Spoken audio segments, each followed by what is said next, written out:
Енді мен бұл салаға байланысты пікірімді білет, ғылым және жоғары білім министрлігі. Біріншіден, бұл кешенді мәселе. Мектепте профориентациялық жұмысты орынға қою керек. Бізде көбінесе оқушы да оның бірінші айтып келе жатқаныңызға көп болды ғой. Иә, сосын мектептің ата-аналарда грант қай жаққа бөлінуі мүмкін. Өзінің таңдаған пәні физика, химия, биология болса, соған қандай мамандықтарға грант бөледі, соны таңдайды. Соған байланысты бәлкім балада оған қабілет жоқ шығар, балаға ол қызығушылық жоқ шығар, бірақ бірінші кезекте осы профориентацияға байланысты. Я, профориентацияға байланысты профориентолог мектепке енгізілді, бірақ енгізілгенмен қатар енді оны үлкен бір не керек болып тұрды, армен қарай ол балалармен жұмыс жасау үшін сол маман, бірінші сол деп ойлаймын.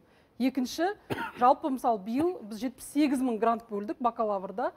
Менің ойымша әрбір сала өңірдің бөлінісінде және мамандықтардың бөлінісінде бізге бір аналитика керекті. Мысалы су ирригация мамандықтарында осынша маман, осыншама ауылда, аудан көлемінде жетіспейді деген. Мен шынымды айтам, бұны жыл сайын сұратамыз.